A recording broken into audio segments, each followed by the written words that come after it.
Astrology एक divine या दैवी विद्या है। आज दो टॉपिक्स डिस्कस करेंगे। पहला तो ग्रहों की अवस्था या उनकी डिग्रीज़, किस अवस्था में रहते हैं ग्रह और कितनी उनकी डिग्रीज़ होती हैं, तो कौन सी अवस्था आती है। और दूसरा टॉपिक कि ग्रह कब उदय होते हैं, कब अस्त हो जाते हैं और उसका क्या इफ़ेक्ट पड़ता है, उनकी वजह से क्या प्रेडिक्शन के ऊपर क्या असर पड़ता है। तो ग्रहों की जो अवस्था है वो उनकी डिग्री पे डिपेंड करती है। इससे पता चलता है कि ग्रह कितना स्ट्रॉन्ग है।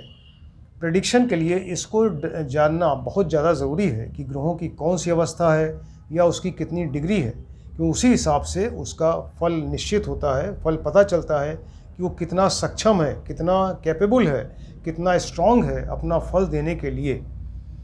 अब ऋषियों ने 5 अवस्थाएं बताईं, ग्रहों की 5 अवस्थाएं बताईं, स्टेजेस बताईं। पहला है बाल अवस्था। बाल अवस्था में ग्रह 0 से 6 डिग्री का होता है। जब किसी राशि में कोई ग्रह 0 से 6 डिग्री का होगा तो उसको बाल अवस्था कहेंगे।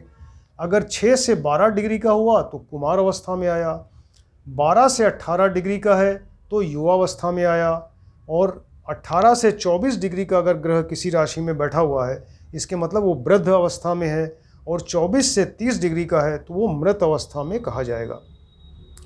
ग्रह जब बाल अवस्था में होगा तो वो वीक होगा। उसका जैसे बच्चा है तो उतना ज़्यादा स्ट्रांग नहीं हो सकता वो, तो बाल अवस्था में ग्रह वीक होगा तो वो अपना फल सिर्फ 25% या 1/4 ही रिजल्ट दे पाएगा, और वो 25% रिजल्ट देगा।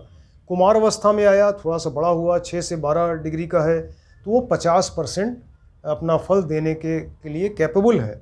युवा अवस्था में आया तो 12 से 18 डिग्री का हुआ और वो उस समय 100% रिजल्ट देगा, क्योंकि युवा अवस्था में है, बहुत ज़्यादा हाईली एनर्जेटिक होगा और वो 100% रिजल्ट या पूर्ण रिजल्ट जो है वो देगा। वृद्ध अवस्था में आने से उसकी एज बढ़ने लगी और वो 18 से 24 डिग्री का जब होगा तो वृद्ध अवस्था में आया, उस समय वो 25% से ज़्यादा रिजल्ट नहीं दे पाएगा। और मृत अवस्था में तो बिल्कुल ही वो मृत समान हो गया, 24 से 30 डिग्री का, तो उस समय उसका फल जो है वो शून्य हो जाएगा। तो ये इनकी डिग्री पे डिपेंड कर रहा है कि वो किस तरह का कितना स्ट्रांग है ग्रह और किस तरह से कितना फल दे सकता है। अब कोई बहुत अच्छा ग्रह है, मान लीजिए कि अच्छा ग्रह है कुंडली में और वो शुभ स्थान में है, शुभ राशि में है, और वो सपोज़ उच्च का है, स्वग्रही का है और शुभ प्रभाव में है, यानी शुभ ग्रह की उसके ऊपर युति है, युति माने साथ बैठा हुआ है, या शुभ ग्रह की दृष्टि है, तो वो मानी बात है कि अच्छा फल देगा। और अगर अच्छी डिग्री का है तो और अच्छा फल देगा। तो ये सारी चीज़ें अच्छे ग्रह के लिए ऐसी बताई।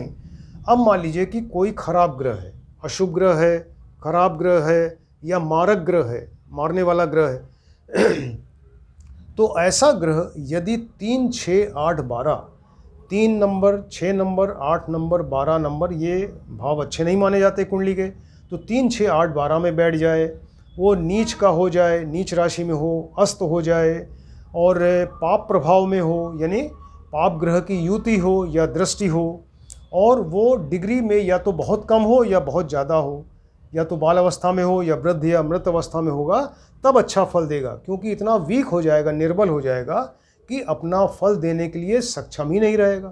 तो वो ऐसे कंडीशन में वो अच्छा फल उससे एक्सपेक्ट किया जाएगा, क्योंकि ख़राब फल देने के लिए वो लायक ही नहीं बचा, उतना ख़राब फल दे ही नहीं सकता, बहुत निर्बल हो गया।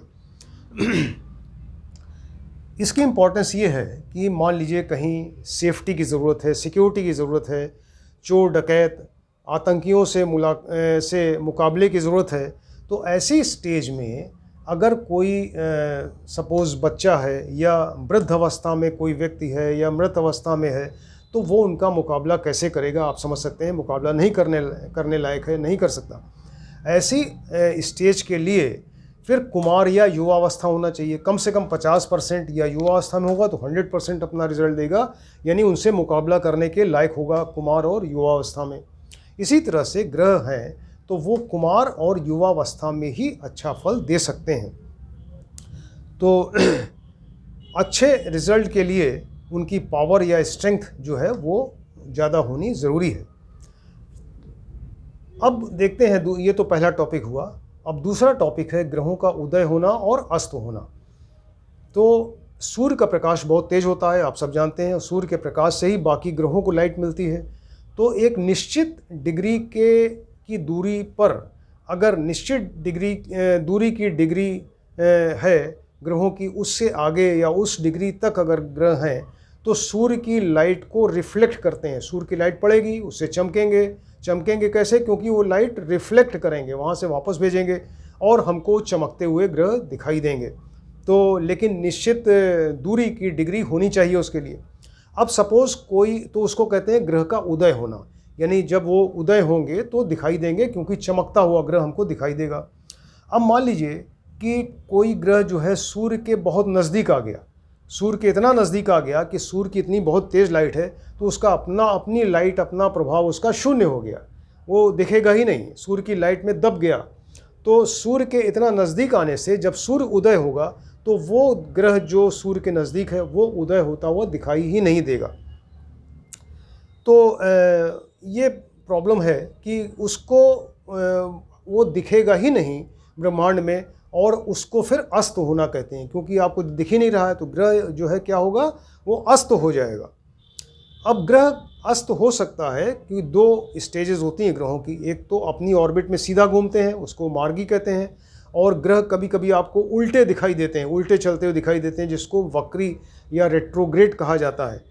तो ग्रह का अस्त होना मार्गी और एज वेल एज वक्री दोनों स्टेज में पॉसिबल है।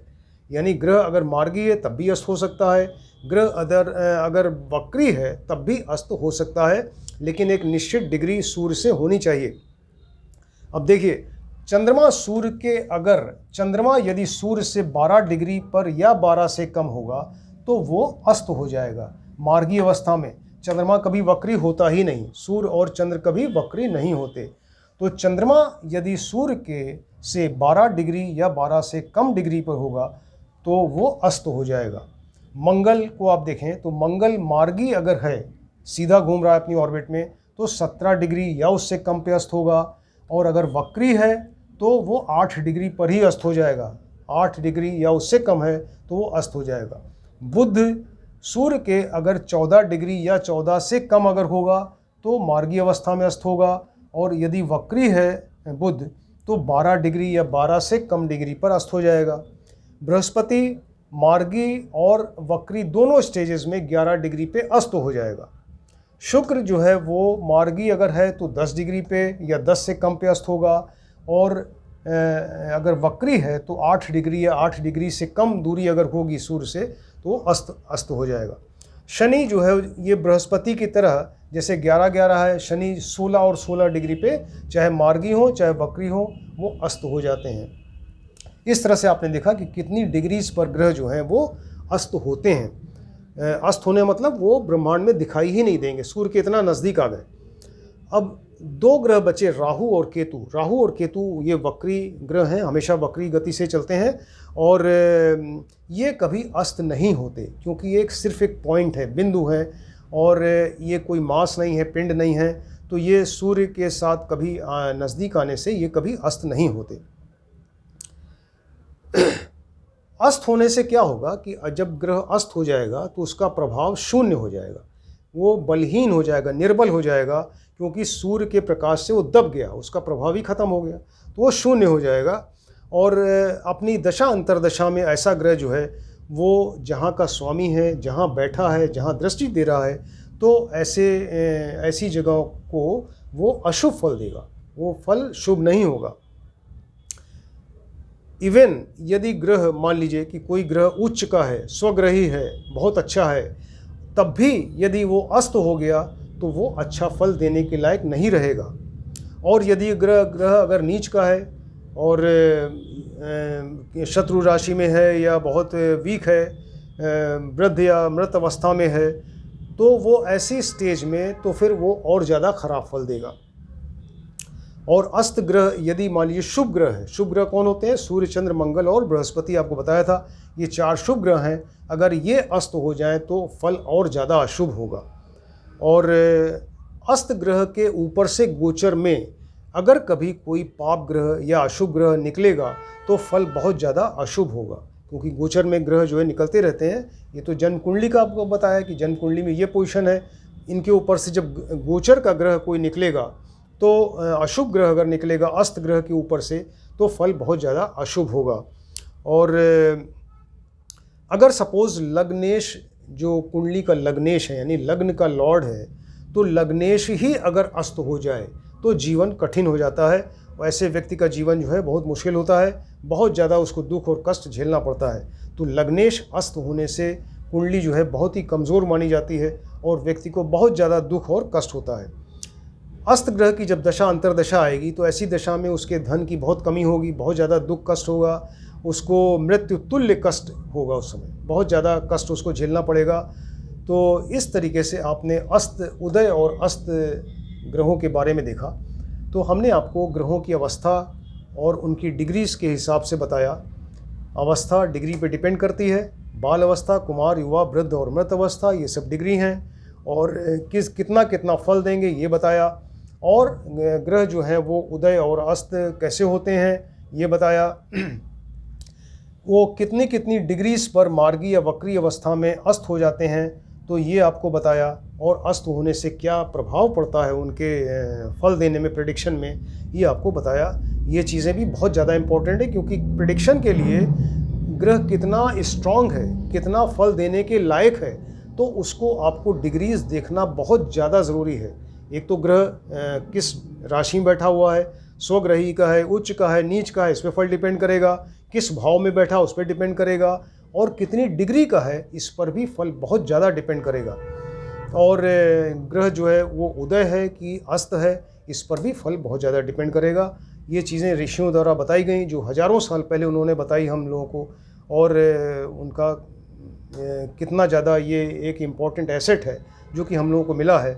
और इसको आप इन लेक्चर्स को आप ध्यान से देखें, सुनें और समझने की कोशिश करें। Thank you.